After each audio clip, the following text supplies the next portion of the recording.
Senhor fez é bom, tudo que o Senhor fez é bom. Paz a todos, estamos aqui mais uma vez para falarmos a respeito da Palavra de Deus, para nós nos apropriarmos das verdades contidas no livro sagrado, na Bíblia, e podemos, através dela também, avaliar os momentos que estamos vivendo. Nós estamos vivendo um tempo de pandemia mundial, em que há uma corrida pela vacina, por algo que possa trazer, né, um certo resultado de segurança ao povo, às nações. Também temos visto e temos orado para que isso aconteça, que essa vacina venha logo, para que tudo possa voltar a uma normalidade. E muitos têm me perguntado quando que isso vai passar, ou se vai passar. Eu digo que vai passar. Esse é um momento em que nós estamos vivendo, em que é de reflexão, onde de alguma forma nós estamos no nosso quarto, onde podemos orar, como o Senhor Jesus mesmo nos ensinou. E o mais importante de tudo isso é que orando nós alcancemos a vitória nesse momento. Por que eu acho que vai passar? Lá em Mateus 24, 37 e 39, Jesus diz assim: como foi nos dias de Noé, assim será também a vinda do Filho do Homem. Porquanto, assim como nos dias anteriores ao dilúvio, comiam, bebiam, casavam e davam-se em casamento, até o dia em que Noé entrou na arca. E não perceberam, até que veio o dilúvio e o levou a todos. Assim será também na vinda do Filho do Homem. Quando o Senhor voltar, a vida estará numa rotina a qual nós conhecemos. Haverá trabalho, haverá pessoas casando, e de alguma forma se divertindo. Mas isso tudo vai pegar de surpresa, porque ele diz assim, que não perceberam. E nessa batalha que nós estamos vivendo hoje, com relação a coronavírus ou Covid-19, eu quero trazer mais uma vez uma palavra de Deus conosco. Prossiga em oração. O texto que nós vamos analisar está lá em Êxodo, capítulo 17, do versículo 8 ao 16, onde acontece uma batalha entre os amalequitas e o povo de Israel. Algo interessante acontece naquele episódio, porque se você não conhece, eu vou ler aqui a história, esses versículos, para que você também possa se inteirar, e você pode ler na sua Bíblia em Êxodo 17, 8 a 16. Então veio Amaleque e pelejou contra Israel em Refidim, pelo que disse Moisés a Josué: escolhe-nos homens e saia a peleja contra Amaleque. Amanhã eu estarei no cume do outeiro, e a vara de Deus estará na minha mão. E fez Josué como Moisés lhe dissera, pelejando contra Amaleque. Mas Moisés, Arão e Hur subiram ao cume do outeiro. E acontecia que quando Moisés levantava sua mão, Israel prevalecia, mas quando ele abaixava sua mão, Amaleque prevalecia. Porém as mãos de Moisés eram pesadas, por isso tomaram a pedra e a puseram debaixo dele, para assentar-se sobre ela, e Arão e Hur sustentaram as suas mãos com uma de um lado, e o outro do outro. Assim ficaram as suas mãos firmes até que o sol se pôs. E assim Josué desfez a Amaleque e o seu povo ao fio da espada. Então disse o Senhor a Moisés: escreve isso para a memória num livro, e relato aos ouvidos de Josué, que eu totalmente hei de riscar a memória de Amaleque debaixo dos céus. E Moisés edificou um altar e chamou seu nome: o Senhor é minha bandeira. E disse: porquanto jurou o Senhor, haverá guerra do Senhor contra Amaleque de geração em geração.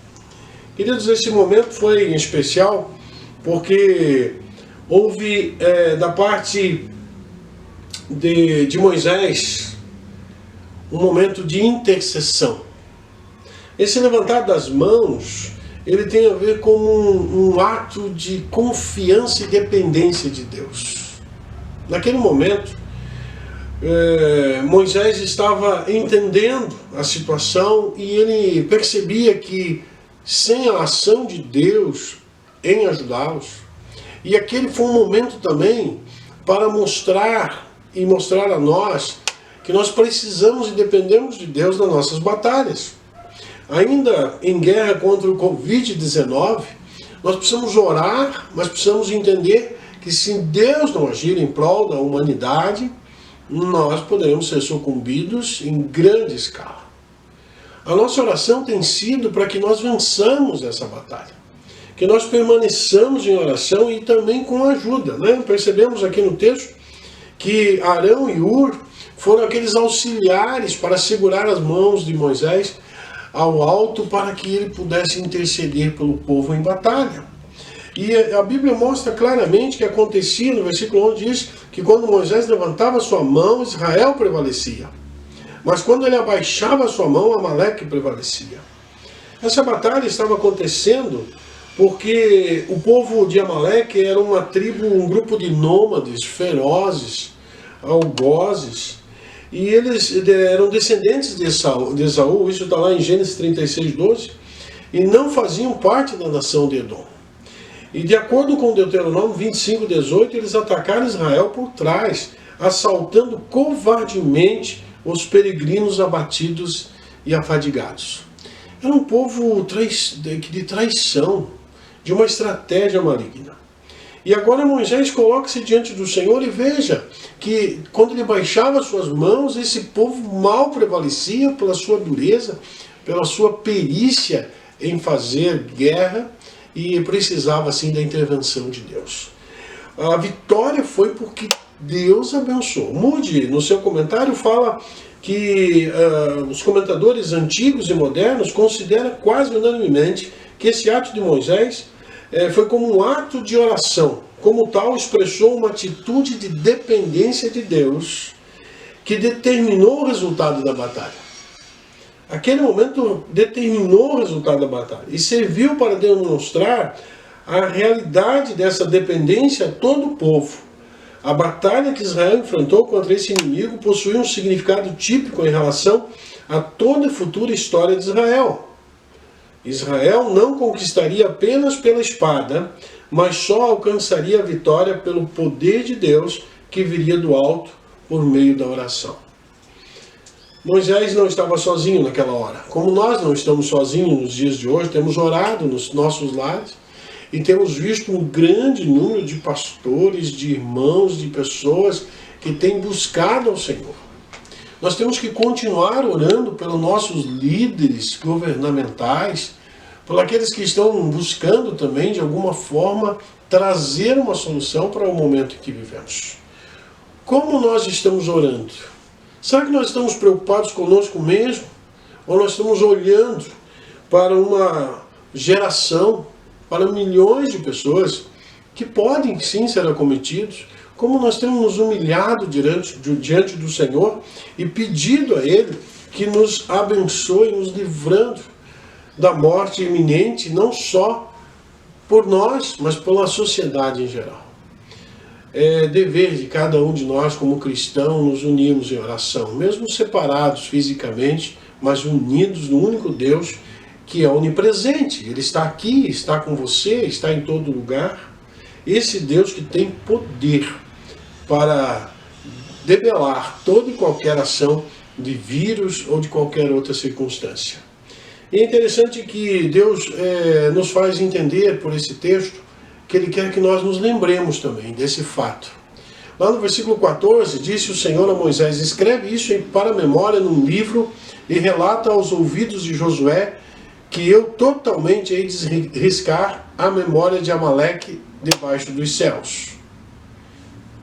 Há uma necessidade de lembrarmos do poder, da ação de Deus, nesse tempo de Moisés, como nos nossos dias.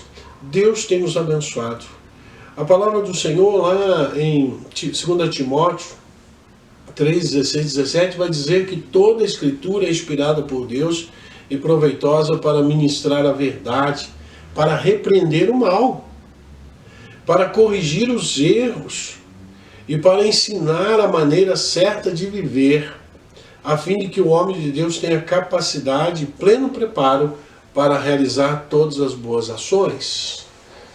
É através desses textos maravilhosos da Palavra de Deus que nós depositamos a nossa confiança e acrescentamos a nossa fé em Deus e que logo, logo nós vamos poder novamente adorar o Senhor coletivamente, aonde nós poderemos ver a nação se levantando. Esse tempo tem sido de muitas expectativas. Qual será a mudança que veremos a partir desse ato? Eu sei que haverá mudanças, a vida não será mais tão normal como nós conhecíamos, né? As pessoas voltarão à sua rotina, mas com hábitos novos, como na higiene, como na saudação. Não haverá mais essa aproximação tão comum e calorosa do brasileiro, do latino. Mas eu espero que, acima de tudo, essa geração, a geração dos salvos em Cristo Jesus, volte com empenho para cumprir a tarefa de ser sal e luz nesse mundo. E da mesma forma também verdadeiros promotores da salvação em Cristo Jesus.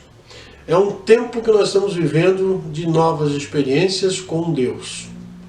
E eu tenho plena convicção que Ele está no controle. E se algumas situações parecem não ter solução, eu creio no Deus que tem solução. Por isso, meu irmão, minha irmã, você ouvinte, entenda uma coisa. O único que pode mudar as circunstâncias com poder é o nosso Deus. Que Ele abençoe os nossos gestores, que Ele abençoe a igreja, você, salvo em Cristo Jesus, que abençoe aqueles que estão nesse momento enlutados, para que possam sentir que há uma esperança, que há uma salvação, que há um Deus Todo-Poderoso. As Escrituras são o livro escrito para nos mostrar o poder de Deus e também para buscarmos soluções. Que Deus nos abençoe em Cristo Jesus. Amém. Tudo que o Senhor fez é bom. Tudo que o Senhor